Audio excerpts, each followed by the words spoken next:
മാധ്യമങ്ങളിലൂടെ ഉയർന്നവരും തകർന്നവരും നമുക്കിടയിൽ ധാരാളമുണ്ട്. കടന്നാക്രമണങ്ങളുടെ ഭീതിതമായ വേഷം നേരിട്ട് അത് അതിജീവിച്ചവരും മനസ്സ് തകർന്ന് തുറന്നു പറഞ്ഞവരും നമുക്കിടയിലുണ്ട്. അത്തരമൊരു തുറന്നു പറച്ചിലാണ് കഴിഞ്ഞ ദിവസം നടി രേഖാ രതീഷ് നടത്തിയത്.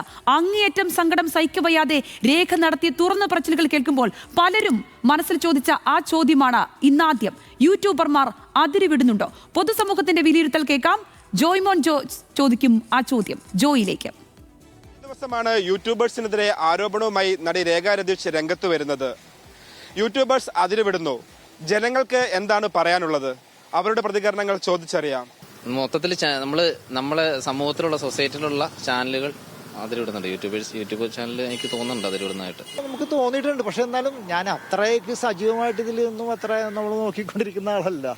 എങ്കിലും എന്നാലും കുറച്ചൊക്കെ അതിലിടുന്ന പോലെയാണെന്ന് തോന്നിയിട്ടുണ്ട് പലപ്പോഴും. യൂട്യൂബേഴ്സ് എന്ന് പറഞ്ഞാൽ ആവശ്യമുള്ളത് ഇല്ലാത്തതൊക്കെ ഇങ്ങനെ ഇത് ചെയ്യുമല്ലേ, നമുക്ക് എല്ലാവർക്കും വെക്കേണ്ടതാണ്.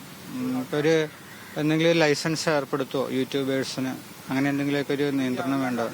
പിന്നെ എന്തെങ്കിലും കാര്യം നടക്കണമെങ്കിൽ ഒരു പാസ് എടുത്തേ കയറാവൂ, അല്ലാതെ കയറരുത്. എല്ലാവരും ജനങ്ങൾക്ക് വരേണ്ട സ്ഥലത്ത് ജനങ്ങളെ ഫ്രീ ആയിട്ട് കയറണ്ട. ഇത് അതുകൊണ്ട് പൈസ ഉണ്ടാക്കുക എന്നുള്ള ചിന്തയേ ഉള്ളൂ. അനുസരിച്ചാണ്. ഇപ്പൊ എന്റെ ഒരു വീഡിയോ എടുക്കുമ്പോൾ എനിക്കൊരു പ്രശ്നമില്ലാത്തതുകൊണ്ട് ഞാൻ അങ്ങനെ നിൽക്കുന്നത്.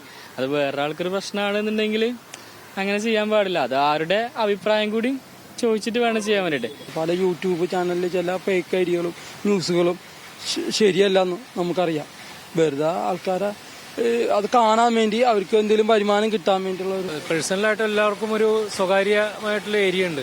പലപ്പോഴും കണ്ടിട്ടുണ്ട് ഈ റീച്ച് എന്നുള്ള കാര്യം മാത്രം മുൻനിർത്തിക്കൊണ്ട് അതിര് വിട്ട് അവരോട്, പ്രത്യേകിച്ച് സ്ത്രീകളോട് പൊതു സ്ഥലത്ത് വെച്ചിട്ട് അനാവശ്യമായിട്ടുള്ള ഡബിൾ മീനിങ് ആയിട്ടുള്ള ക്വസ്റ്റ്യൻസ് ചോദിക്കുക. റീച്ച് മാത്രം മുൻനിർത്തിക്കൊണ്ടുള്ള ഇങ്ങനെയുള്ള കാര്യങ്ങൾ തീർച്ചയായിട്ടും നിയന്ത്രിക്കേണ്ടതാണ്. സർക്കാർ ഇക്കാര്യത്തിൽ ശരിക്കും പറഞ്ഞാൽ അതിന് ഒരു ശക്തമായ നിയമം കൊണ്ടുവരേണ്ട ഒരു ആവശ്യമുണ്ട് ഇപ്പോൾ. പിന്നെ അല്ല, എനിക്ക് സംസാരിക്കാനും പറയാനും ഫ്രീഡം ഉണ്ട്. എന്നും വേണ്ട വേറൊരാളെ നമ്മുടെ ഫ്രീഡം നമ്മൾ ഇവിടം വരെ ഉള്ളത് കണ്ടിട്ടില്ലേ? നിങ്ങളുടെ ഫ്രീഡം മറ്റുള്ളവരുടെ മുക്കിന്റെ അറ്റത്ത് വരെ ഉള്ളൂ. Don't cross the freedom.